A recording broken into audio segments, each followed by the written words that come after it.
¿Qué estaba pasando en el mundo en el año 1000? Iniciemos con una exploración sin precedentes.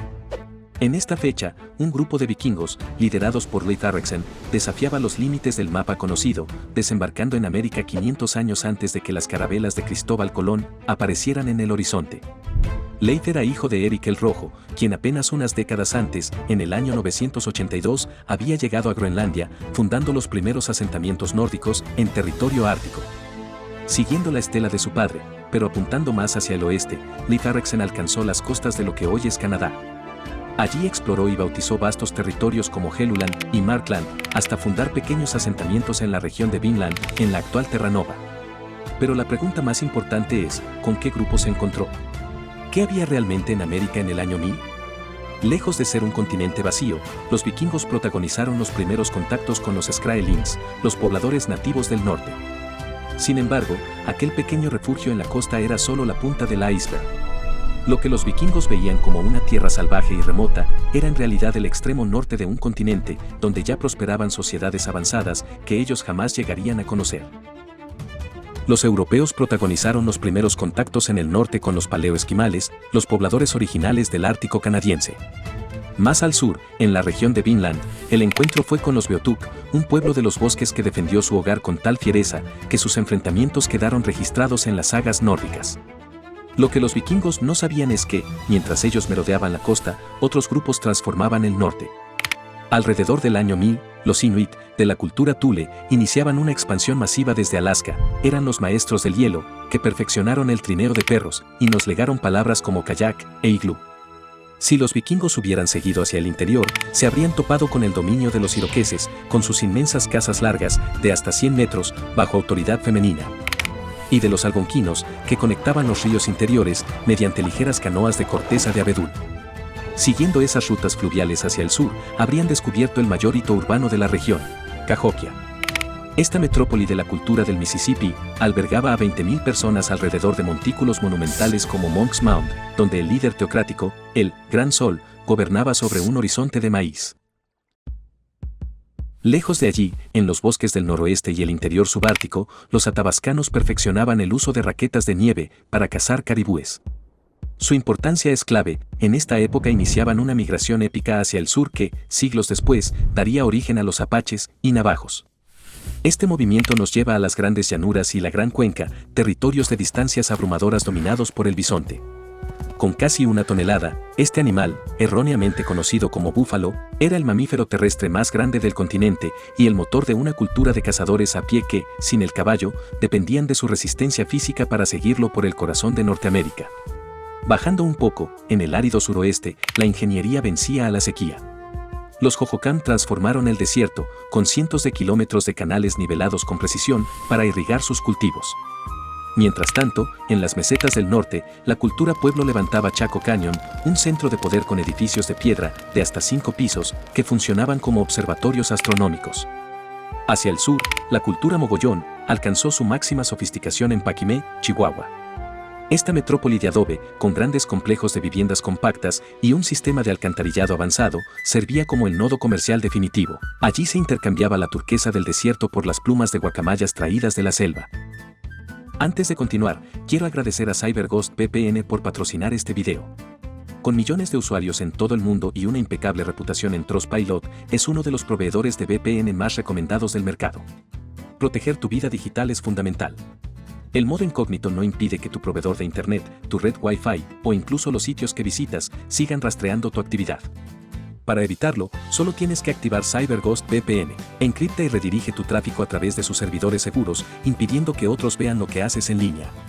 CyberGhost tiene servidores en más de 100 países y te permite desbloquear bibliotecas de más de 40 plataformas de streaming, accediendo a contenido que normalmente no está disponible en tu región. La aplicación funciona en todos los sistemas operativos y puede proteger hasta 7 dispositivos al mismo tiempo. Además, CyberGhost no guarda registros, así que ni siquiera ellos saben lo que haces en línea. Si usas el enlace de la descripción, obtendrás un 83% de descuento, más 4 meses gratis. Y con su garantía de devolución de dinero de 45 días, puedes probarlo sin riesgos.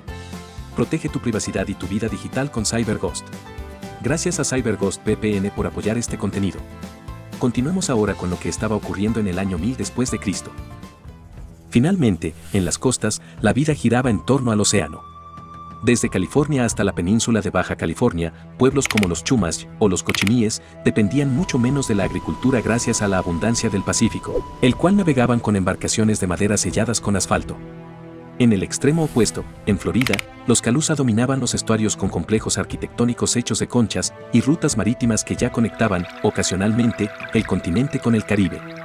Al norte del actual México, dominaban los chichimecas. Más que un solo pueblo, eran grupos seminómadas especialistas en la caza y la recolección, cuya maestría con el arco y su movilidad los hacían invencibles en las tierras áridas. En algún punto del noroeste se sitúa la mítica Aztlán. En el año 1000, es supuestamente el hogar de algunas tribus, como los futuros mexicas o aztecas, que siglos después fundarán Tenochtitlan. De hecho, de aquí proviene el nombre azteca, el que viene de Aztlán. Es un momento de transición en el centro de México, el poder de Teotihuacán se había desvanecido y el esplendor de Tenochtitlan aún estaba por llegar. El presente pertenecía a Tula. Bajo una casta guerrera, los toltecas impusieron un modelo militarizado cuyos atlantes, guerreros de piedra de 4 metros, custodiaban templos que proyectaban un poder absoluto sobre la región. Hacia el sur, la cultura zapoteca perdía su antiguo esplendor, permitiendo que los mixtecas ganaran terreno. Estos no formaron un imperio, sino una sofisticada red de ciudades-estado, expertas en la diplomacia y el trabajo de los metales. Fueron los mejores metalurgistas de Mesoamérica, llegando a reutilizar sitios zapotecos como Monte Albán, para enterrar a sus señores con fastuosas ofrendas de oro y piedras preciosas. Un muro invisible separaba a estos pueblos, el estilo de vida. Mientras los chichimecas aprovechaban los recursos del desierto, del centro al sur la vida dependía de la milpa, es decir, el cultivo combinado de maíz, frijol y calabaza. Este sistema era el motor energético que sostenía a las grandes poblaciones mesoamericanas. Entrando en territorio maya, alrededor del año 1000, nos encontramos en una frontera que la historiografía utiliza para dividir su cronología. Es el quiebre entre el periodo clásico y el posclásico, el momento en que el eje de poder bascula definitivamente desde las selvas del sur hacia el norte de la península.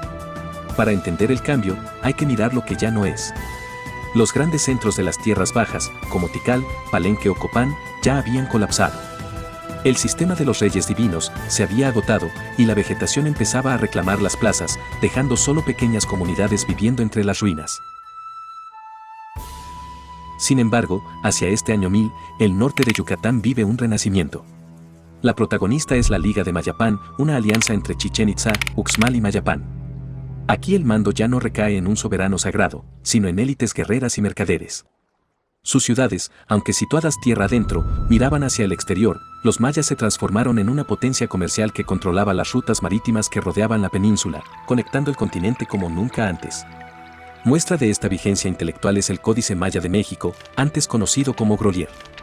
Redactado hacia el año 1021 y conservado hasta el día de hoy, es el manuscrito indígena prehispánico más antiguo de todo el continente.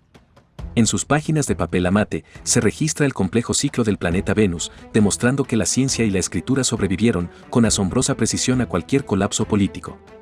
Al cruzar la frontera maya, el istmo aparece como un conector estratégico. Más que un espacio de transición, es un mosaico de cacicazgos, sociedades jerárquicas que gestionaban el flujo de materiales entre los grandes núcleos del continente. Es una época de migraciones. Pueblos del norte como los Nicarao trajeron variantes de las lenguas nahuas, una familia de idiomas hermana de la que siglos después hablarían los mexicas, e impulsaron la producción de cacao en las rutas mesoamericanas. Pero, sobre todo, el poder local no dependía de ejércitos permanentes, sino de la capacidad de los jefes para organizar alianzas y controlar la circulación de bienes de prestigio. En el sur de Costa Rica, la cultura diquís fabricaba grandes esferas de piedra para marcar el rango de sus linajes, mientras que en el Gran Coclé, en Panamá, la metalurgia del oro alcanzaba un nivel tan refinado que sus piezas circulaban por amplias redes hasta Mesoamérica. Más que un poder centralizado, la región funcionaba como el gran punto de encuentro, donde el norte y el sur intercambiaban sus riquezas. Al cruzar a la actual Colombia, el mapa se organiza en poderosos señoríos, maestros de la ingeniería y la orfebrería. En las laderas de la Sierra Nevada de Santa Marta, la cultura tairona rediseñó la selva, construyendo una red de asentamientos interconectados entre los que destaca Teyuna, la ciudad perdida.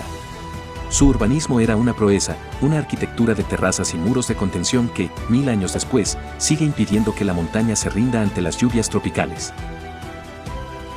En estas sociedades, el oro no tenía un valor monetario, sino simbólico, representaba la energía vital y el vínculo con lo sagrado.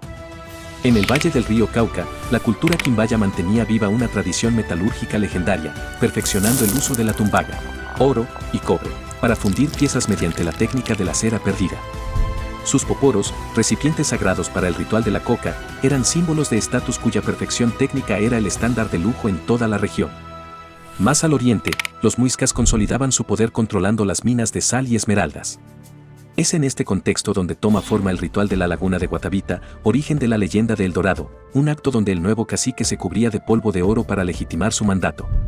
Era una economía de prestigio, donde el brillo del metal validaba el orden político y espiritual de su mundo.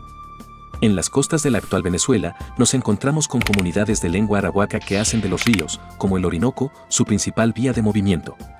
No son estados centralizados, sino sociedades ribereñas, expertas en la vida anfibia, capaces de conectar los recursos de la selva con el litoral a través de una agricultura de humedal y una movilidad constante. Desde aquí, el mapa se abre hacia el Mar Caribe, donde conviven mundos con ritmos distintos. En las Antillas, los taínos, herederos de esas migraciones continentales, ya han consolidado sociedades agrícolas jerarquizadas. Mientras tanto, en zonas como el oeste de Cuba, aún persisten pueblos de tradición arcaica, como los guanajatabeyes, que mantienen formas de vida más antiguas de caza y recolección frente al empuje de los nuevos cacicazgos. En este periodo, el Caribe es un espacio de navegación constante. En grandes canoas monóxilas, los taínos conectan las islas para intercambiar bienes de prestigio, como conchas trabajadas o piezas de metal. Es un mundo tan volcado al mar que la cercanía geográfica sugiere contactos esporádicos con el sur de Florida. Encuentros casuales en un entorno donde esta estirpe de navegantes ha logrado una adaptación total al ecosistema de las islas, moviéndose con soltura entre los ciclos del océano. Si ponemos el foco en el sur, el panorama andino atraviesa una transformación radical. Los imperios Huari y Tiwanaku se han desmoronado, dejando sus grandes centros de poder en ruinas y el mapa fragmentado en decenas de señoríos locales. En la costa norte de Perú, este vacío permite el ascenso del reino Chimú. Según la leyenda, su fundador, Takai Namo, llegó por el Pacífico en una flota de balsas.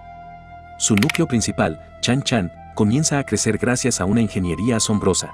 Canales que hidratan el desierto y huachaques, huertos hundidos que buscan la humedad subterránea para cultivar algodón y maíz. Mientras tanto, en la cordillera, la supervivencia depende del control vertical de pisos ecológicos. Grupos como los señoríos aymaras distribuyen a su población en asentamientos a distintas altitudes para ser autosuficientes. Un mismo grupo controla rebaños de llamas en la Puna, esa llanura gélida sobre los 4000 metros donde el oxígeno escasea, cosechas de papa en las laderas altas y maíz en los valles templados. En este escenario, diversos grupos compiten en el Valle del Cusco por el control regional. Entre ellos, una facción terminará imponiéndose siglos más tarde, los incas, quienes heredarán y llevarán este sistema de control vertical a una escala imperial nunca antes vista. Si nos adentramos hacia el este, la cuenca del Amazonas rompe definitivamente con el mito de la selva virgen. En nuestro video sobre el año 500 a.C., ya mencionamos el origen de la Terra Preta, pero es hacia este año 1000, cuando esta tecnología muestra su mayor impacto. Para quienes no lo recuerden, la Terra Preta es un tipo de suelo negro de una fertilidad asombrosa, creado de forma artificial, mezclando el suelo pobre de la selva con carbón vegetal, restos orgánicos y fragmentos de cerámica. Gracias a esta ingeniería del suelo, que retiene nutrientes durante siglos, la región sostiene poblaciones mucho más densas de lo que durante siglos se creyó, organizadas en una diversidad de cacicazgos y redes regionales complejas. En la desembocadura del Amazonas, la cultura marayoara transforma el paisaje construyendo centros ceremoniales y de habitación sobre inmensos montículos artificiales. Mientras tanto, en el interior, grupos como los tapayós funcionan como potencias regionales que coordinan el comercio y la defensa de sus rutas fluviales. Más al sur, en el Alto Xingu, el yacimiento de Cuicugú revela un sofisticado modelo de asentamientos interconectados por calzadas rectas y fosos. Es una ingeniería que no se hacía en piedra, sino en la propia tierra y en la biología de una selva que, en gran medida, era un paisaje diseñado. Finalmente, el mapa se estrecha hacia el cono sur, un mosaico de climas extremos. Mientras los pueblos de lengua guaraní avanzan desde el norte, ocupando las cuencas de los ríos Paraná y Uruguay, en busca de nuevas tierras fértiles, hacia el oeste, en los valles de Chile y el noroeste argentino, los antepasados de los diaguitas consolidan una vida aldeana experta en la metalurgia del bronce. Más al sur, en las tierras templadas, grupos como los de la tradición Pitrén, ancestros de los futuros mapuches, ya practican una agricultura incipiente y la recolección del piñón en los bosques de araucarias, conviviendo con bandas de cazadores de montaña. Mientras tanto, en las inmensas llanuras de la Pampa y las estepas de la Patagonia, sociedades de cazadores-recolectores mantienen una movilidad asombrosa, persiguiendo al guanaco y al ñandú. No necesitan ciudades de piedra, su dominio es el del espacio y los ciclos de la naturaleza. En el extremo sur, en los canales de Tierra del Fuego, pueblos canoeros navegan las aguas gélidas del Estrecho de Magallanes, demostrando que en el año 1000 no había un solo rincón de América que no hubiera sido ya comprendido, habitado y transformado por el ser humano.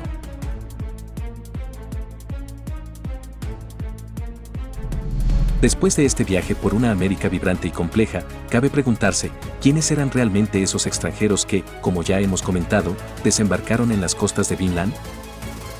¿De dónde venían esos hombres que las sagas describen desafiando al océano en barcos de madera? Para entenderlo, debemos mirar al núcleo, Escandinavia. Pero es necesario aclarar que, vikingo, no era un gentilicio, sino una actividad, la de los saqueadores que partían al mar para explorar o asaltar. Ellos eran, ante todo, hombres del norte, nórdicos. Su llegada a América no fue un accidente, sino el último paso de una expansión en cadena. Los hombres de Terranova procedían de Groenlandia, colonizada apenas en el 982 por un hombre expulsado por asesinato, Erik el Rojo. Pero Erik venía de Islandia, una isla alcanzada en el 874 por familias que huían de la tiranía de los primeros reyes en Noruega.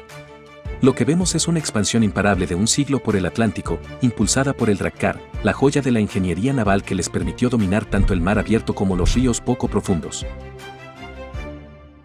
Pero en este año 1000, el mundo nórdico ya no es solo una red de exploradores, sino un tablero de reyes poderosos.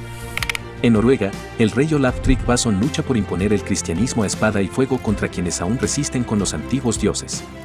Pero su tiempo se agota.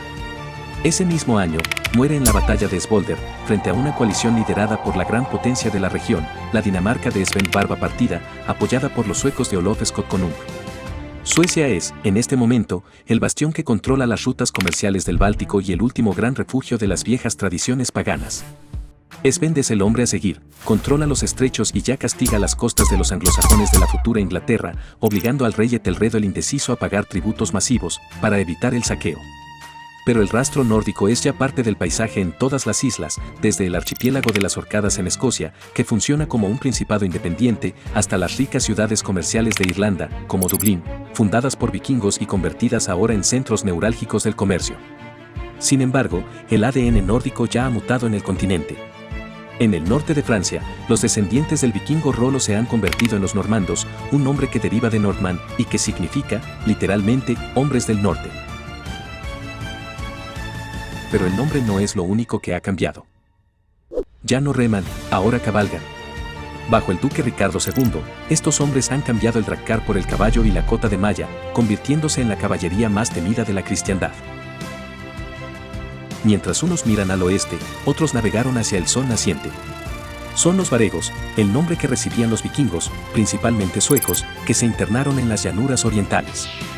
Usando los ríos de las actuales Rusia y Ucrania, han fundado la Rus de Kiev. En el año 1000, su líder es Vladimir I, un descendiente de la dinastía de Rurik, que acaba de tomar una decisión trascendental, se ha convertido al cristianismo.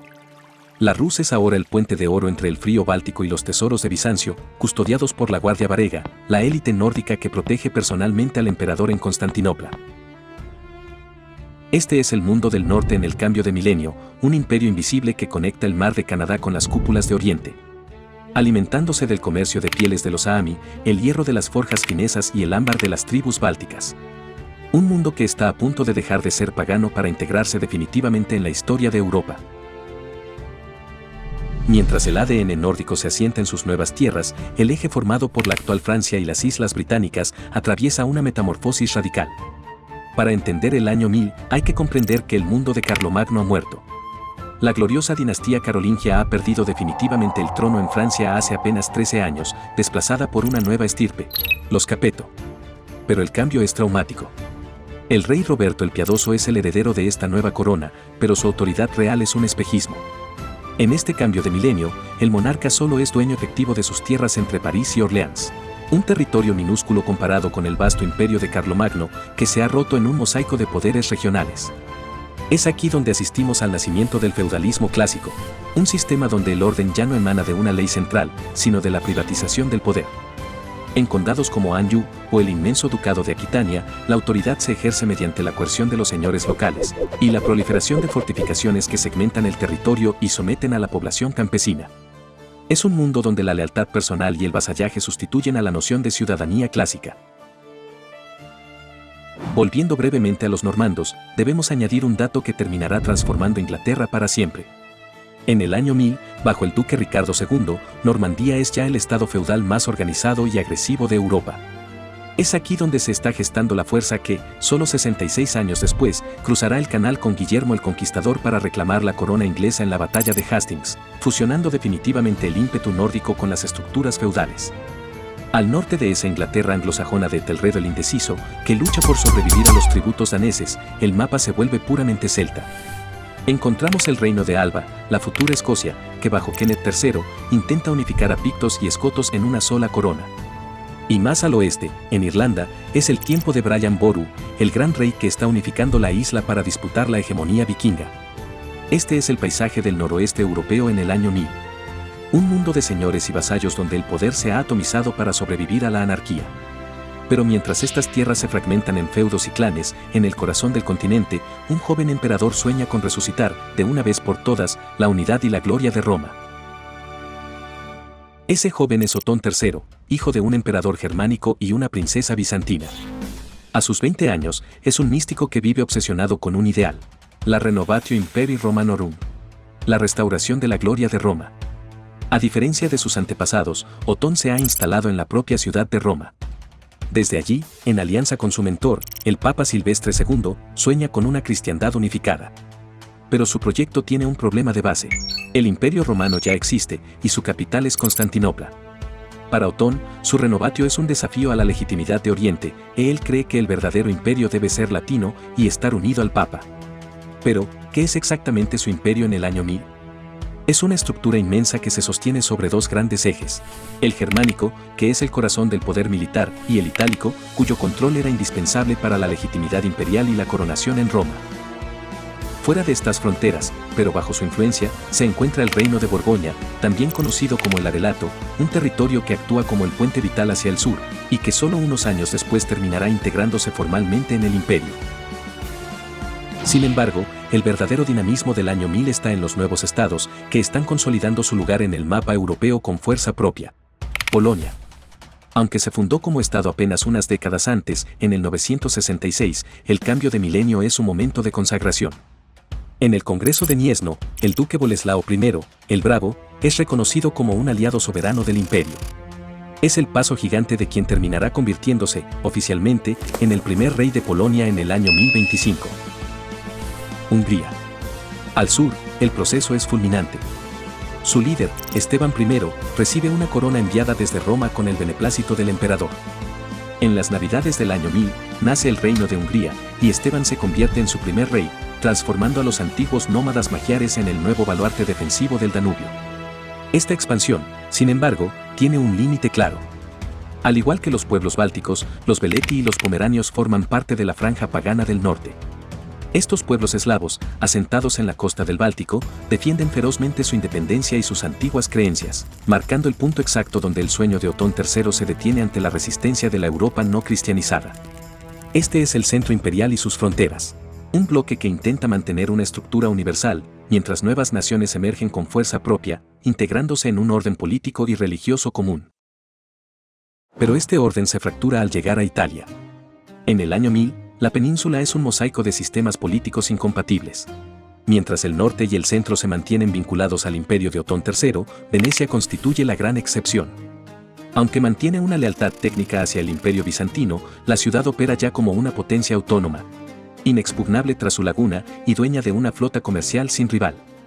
Este mismo año, aprovechando la guerra civil que desangra al reino de Croacia, el dux Pietro II, Orseolo, somete las costas de Dalmacia y asegura para Venecia el control de las rutas del Adriático. Bajo este bloque imperial y mercantil, el Papa Silvestre II gobierna el patrimonio de San Pedro bajo tutela de Otón. Pero es al cruzar al sur de Roma donde el control del emperador desaparece por completo. Aquí conviven los principados lombardos del interior, las ciudades de la costa bajo órbita bizantina y una Sicilia musulmana que actúa como el motor económico de la región, un puente agrícola y comercial que conecta Europa con el norte de África. En este escenario de soberanías enfrentadas se filtran los primeros mercenarios normandos. Llegan como peregrinos, pero los príncipes locales pronto los contratan como fuerza de choque contra bizantinos y musulmanes. En este año 1000, solo son espadas a sueldo, pero no tardarán en entender que nadie manda lo suficiente como para detenerlos. A partir del año 1030, y en una expansión de un siglo, paralela a la conquista de Inglaterra por sus parientes del norte, estos soldados barrerán a sus antiguos jefes para unificar y transformar por completo todo el sur de Italia y Sicilia. Al cruzar hacia la península ibérica, las fuerzas se invierten. Aquí el sur es el bloque dominante que marca el ritmo de unos núcleos cristianos en formación. El centro de gravedad es el Califato de Córdoba. Bajo el liderazgo de Almanzor, que ejerce el poder efectivo en nombre del califa, Al-Ándalus es la potencia más avanzada de Europa. Con su capital en Córdoba, el califato es un imperio que se extiende más allá del mar, controlando una franja vital del norte de África que le permite dominar el comercio y contener el avance de sus rivales orientales. Combina una maquinaria de guerra sumamente eficaz con una sofisticación científica y agrícola que transformará el continente, introduciendo sistemas de riego y cultivos que hoy consideramos esenciales.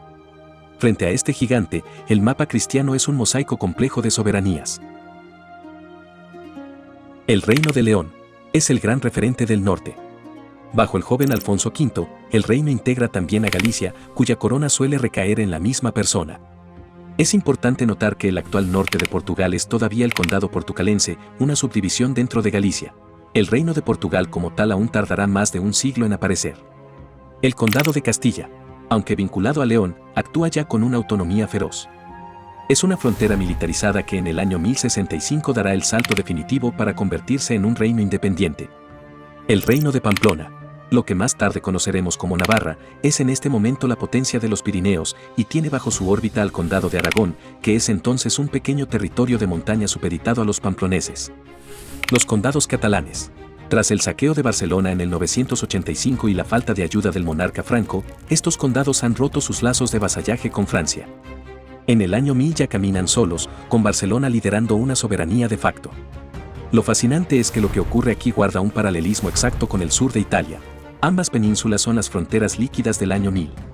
En las dos regiones, el mundo cristiano está aprendiendo a combatir, pero también a convivir y comerciar con el mundo islámico. Esta experiencia en la frontera será crucial.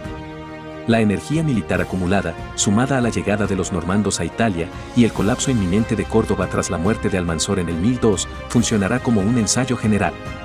Es en las guerras y pactos de Iberia y Sicilia donde se está forjando la logística y el espíritu de lo que, apenas 95 años después, estallará en el Mediterráneo oriental con la Primera Cruzada. Si en Occidente el año 1000 es una promesa de cambio, en Oriente es el momento de la verdad para el Imperio bizantino. Pero hagamos una pausa necesaria. En el año 1000, nadie se llamaba a sí mismo bizantino. Ese nombre es un término académico posterior que deriva de Bizancio, la antigua colonia griega sobre la que se fundó Constantinopla, la actual Estambul. Para quienes vivían allí, su estado era el Imperio Romano y ellos se consideraban, simplemente, romanos. En este momento, este imperio vive un renacimiento militar agresivo, bajo el mando de Basilio II. Su gran obsesión es el Imperio búlgaro, del zar Samuel. Tras décadas de una guerra de desgaste brutal, el conflicto culminará en la célebre batalla de Kleidion. Se cuenta que, tras la victoria, Basilio ordenó cegar a miles de prisioneros búlgaros, dejando solo un tuerto por cada 100 hombres, para que guiaran al resto de vuelta a casa. Al ver llegar a su ejército mutilado, el zar murió de un infarto, y Basilio pasó a la posteridad con un apodo temible: Bulgaróctonos, el matador de búlgaros. Pero los Balcanes no son el único punto de presión para el imperio. Sus fronteras son un hervidero en todas direcciones. En las montañas balcánicas se mueven los Vlachs, pastores de habla romance cuyo dominio de los pasos estratégicos los convierte en una pieza logística clave que ni romanos ni búlgaros logran controlar del todo. Más allá de este frente, hacia el norte del Danubio, el imperio convive con la amenaza impredecible de los pechenegos. Estos jinetes nómadas funcionan como una frontera móvil. Son mercenarios útiles para las campañas de Basilio II, pero también una fuente de inestabilidad que obliga a mantener guarniciones en alerta constante. Finalmente, al mirar hacia el este y el sur, el mapa se define por la rivalidad con el califato fatimí. Con base en Egipto, este gigante ya proyecta su sombra sobre el Levante, obligando a Bizancio a mantener un pulso diplomático y militar permanente por el control de Siria y los accesos a las rutas comerciales que vienen de Asia.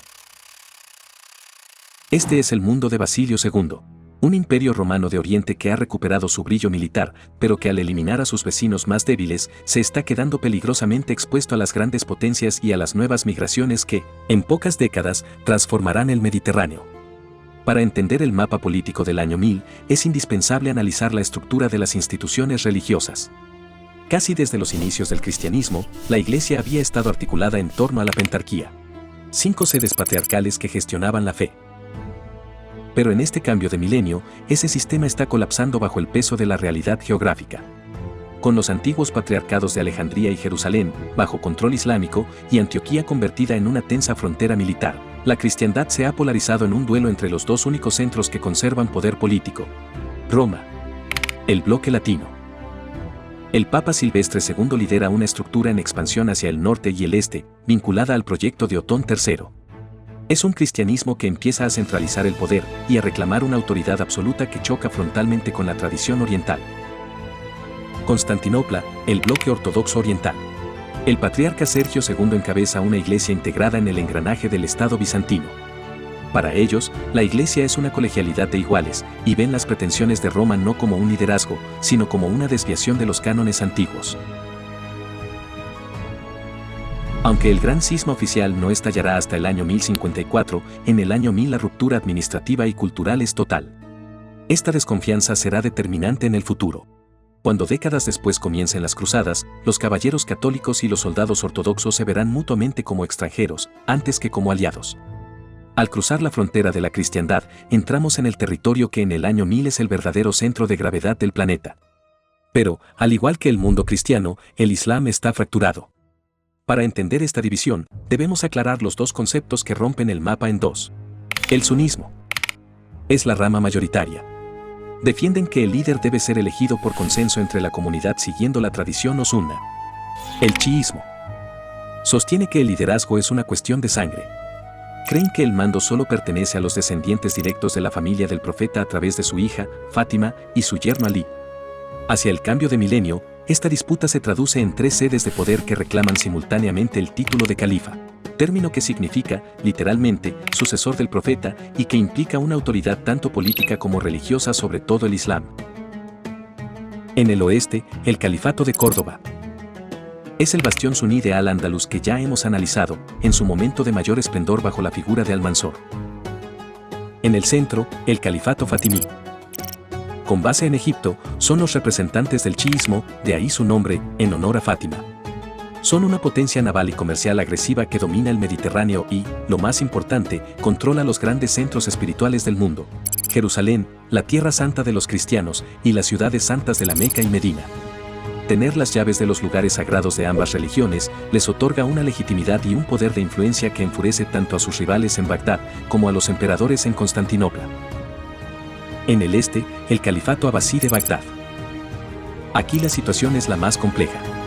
Los abasíes, que siglos atrás gobernaron un imperio universal desde el Atlántico hasta el Indo, en el año 1000 son solo una sombra de lo que fueron. Aquí es donde entra el factor que define Oriente: el divorcio entre el prestigio y la fuerza. En Bagdad, el califa es suní, pero carece de soldados. Quien realmente manda en Mesopotamia y Persia es la dinastía Buyí. Los buyíes son guerreros de origen persa y, curiosamente, son chiíes. Mantienen al califa abasí en su palacio como una marioneta, porque necesitan su firma para legitimar su poder ante el pueblo, pero el mando real es exclusivamente suyo. Sin embargo, mientras estos gigantes se desgastan en intrigas, en las fronteras de Asia Central están naciendo los poderes que dominarán el próximo siglo. Los gaznávidas. En el actual Afganistán, Mahmud de Ghazni está creando un imperio formidable. Es el primer gran líder en utilizar oficialmente el título de sultán, un término que significa poder o autoridad y que define a un gobernante que tiene el mando militar absoluto, aunque reconozca la autoridad religiosa del califa. Son turcos conversos al Islam suní que están llevando la fe, por primera vez de forma masiva, hacia el corazón de la India. Los karajánidas. Más al norte, en las estepas, este kanato turco acaba de convertirse al Islam.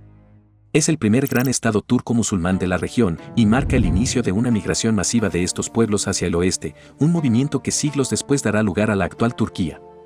Si subimos desde Bagdad hacia el norte, nos encontramos con la cordillera del Cáucaso. En el año 1000, esta región funciona como un amortiguador geopolítico vital. Aquí, los estados del Cáucaso, como Armenia y Georgia, actúan como un filtro.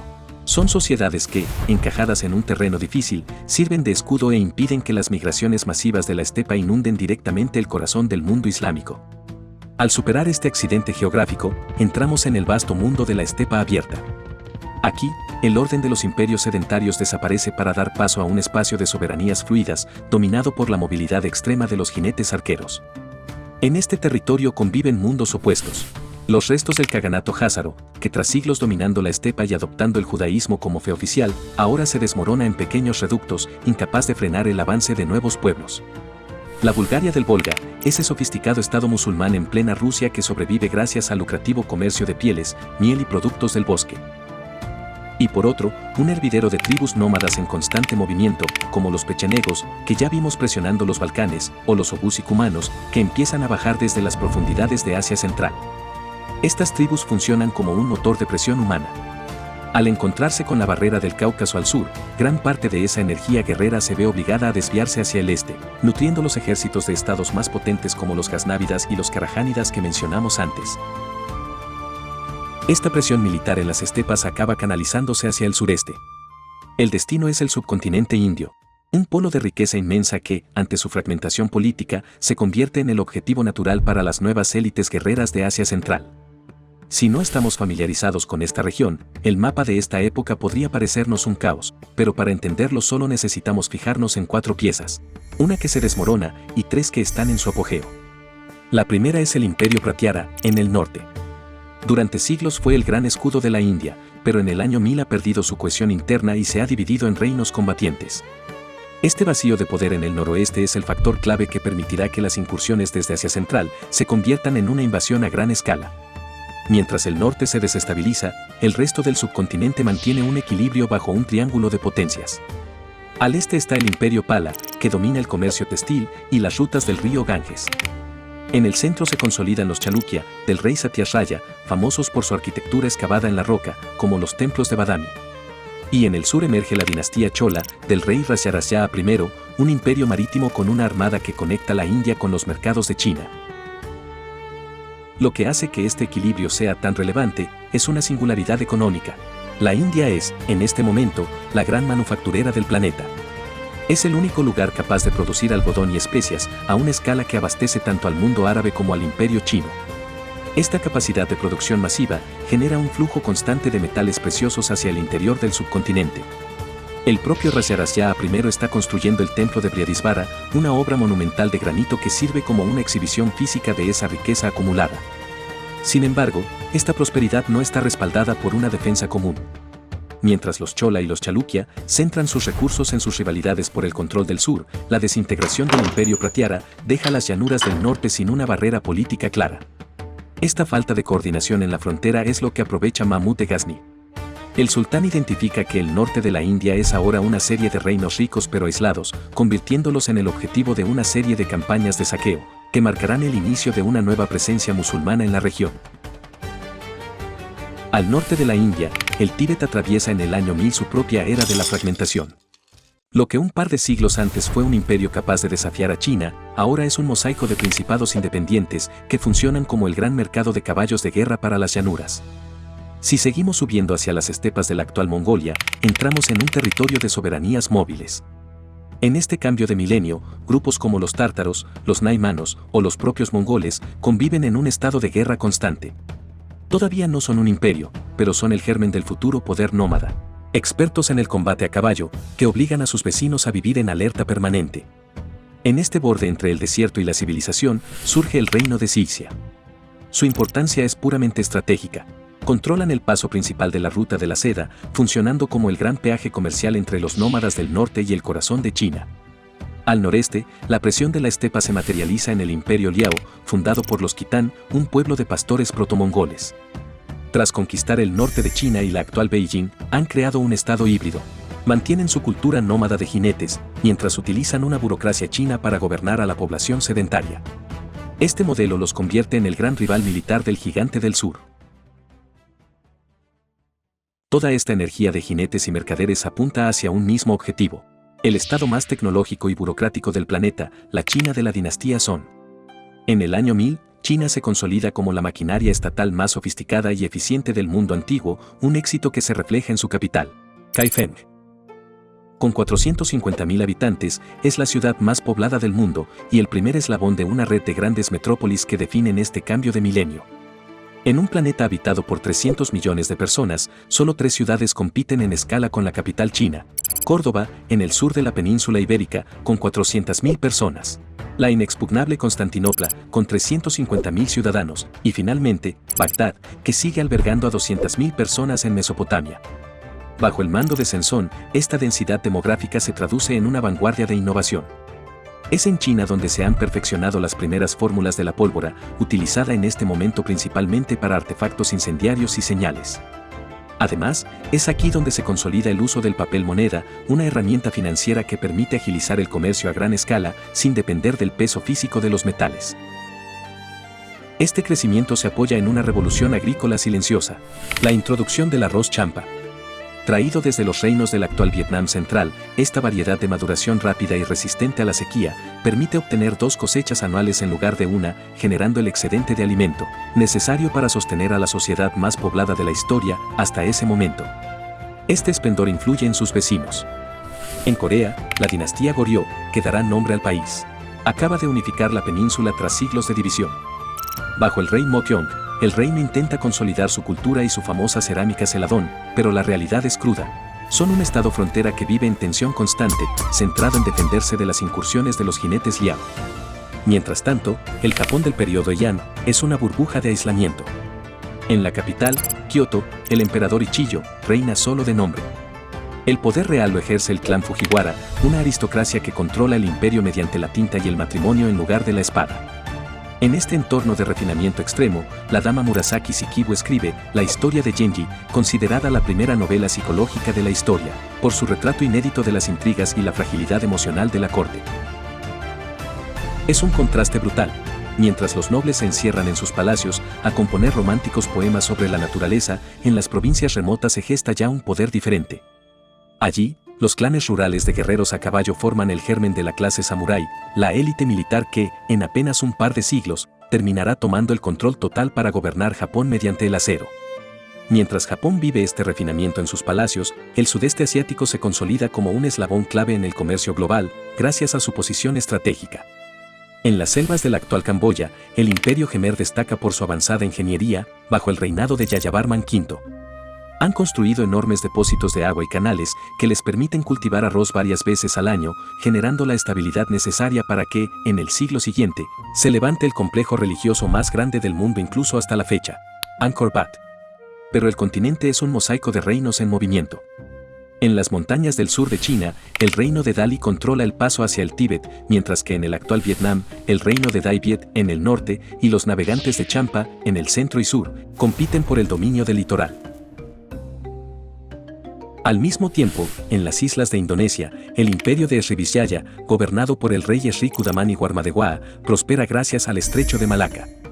Es el punto de paso obligado para el comercio mundial, un embudo por donde fluyen la seda y las especias. Más allá, en zonas como la actual Malasia, las Filipinas o los clanes de Nueva Guinea, encontramos pueblos organizados en jefaturas menos centralizadas que ya participan activamente en esta red de intercambio. A medida que nos alejamos de las rutas comerciales de Indonesia y las Filipinas, la densidad de los imperios se disuelve en la inmensidad del Pacífico. Al sur encontramos la inmensa isla continente de Australia. En el año 1000, estas tierras albergan a los pueblos aborígenes, poseedores de una de las culturas continuas más antiguas de la Tierra. Aquí la organización social no se rige por monarquías ni grandes metrópolis, y su desarrollo no se mide en monumentos, sino en una adaptación perfecta al entorno. La ausencia nativa de animales de carga o cultivos fácilmente domesticables hizo que estas comunidades descartaran la vida urbana. En su lugar, perfeccionaron una compleja estructura de clanes, basada en una conexión espiritual profunda con la tierra y en rutas de intercambio que cruzan desiertos y selvas desde hace milenios.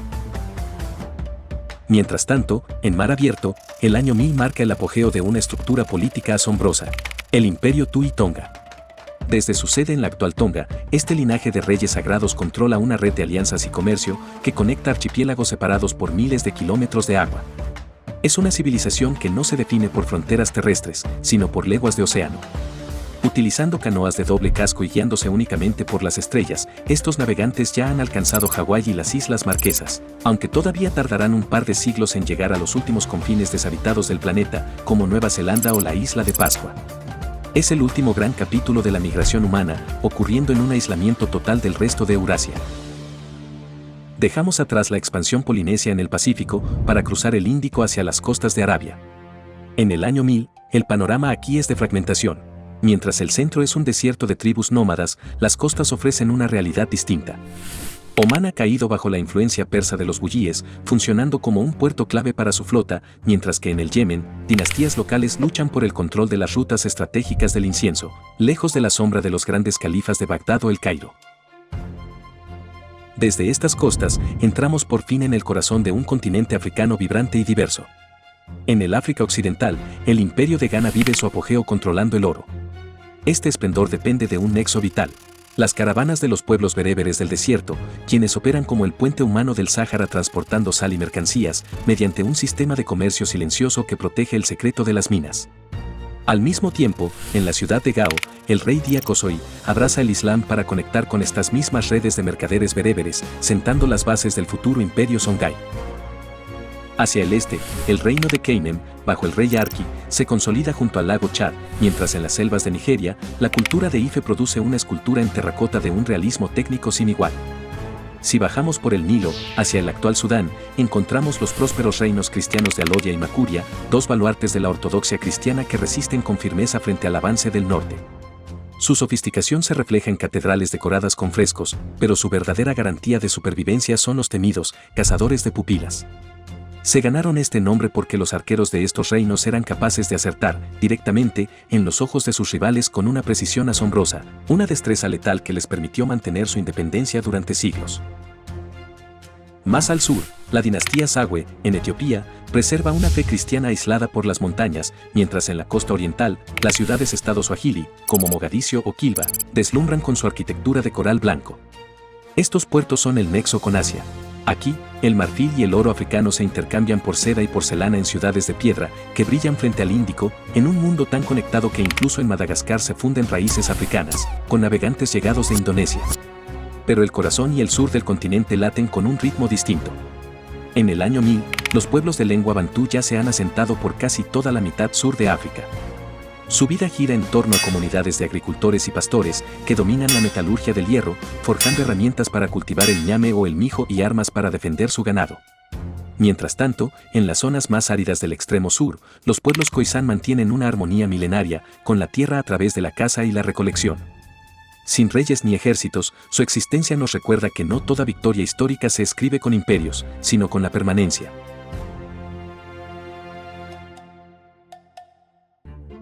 Hemos completado el giro al mundo en el año 1000 y la imagen es, sencillamente, fascinante. Empezamos este viaje en las costas de Terranova, con unos vikingos que creían haber llegado al fin del mundo, sin sospechar que tenían ante sí un continente vibrando de vida. Desde las metrópolis de adobe en el desierto, hasta el ascenso de la casta guerrera de los toltecas en el centro de México. Cruzamos una Sudamérica que desafiaba las altitudes de los Andes, para cultivar en cada nivel de la cordillera, y una ingeniería capaz de diseñar paisajes productivos en el corazón del Amazonas. Recorrimos una Europa que intentaba resucitar el sueño de Roma, y nos deslumbramos con la sofisticación de los califatos, los verdaderos faros científicos de la época. Vimos cómo la India se consolidaba como la gran manufacturera del planeta, y cómo la China Son alcanzaba una vanguardia tecnológica sin precedentes, con el uso de la pólvora y el papel moneda. Navegamos el Pacífico guiado solo por las estrellas, con los polinesios, y terminamos en África, donde el oro de Ghana, el coral de la ciudad de Swahili y la milenaria sabiduría de los pueblos bantú y khoisan nos recordaron que la historia no solo la escriben los imperios, sino también los pueblos que logran permanecer. El año 1000 no fue una era de aislamiento, sino un punto de inflexión.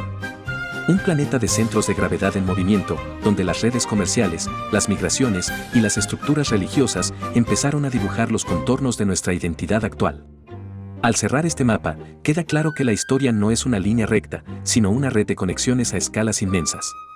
Identificar estos ejes sobre los que la humanidad ha pivotado durante 1000 años es, en definitiva, la única forma de entender quiénes somos hoy. Esto fue el mundo en el cambio de milenio. Y esto es Ojo por Eje. Si disfrutas de este contenido, considera apoyar al canal en Patreon. Tu ayuda permitirá seguir produciendo videos con más investigación y calidad. Y recuerden que en la descripción les dejamos el link de CyberGhost donde lo van a poder obtener por tan solo 2,03 € al mes y además recibirán un bonus de 4 meses totalmente gratis.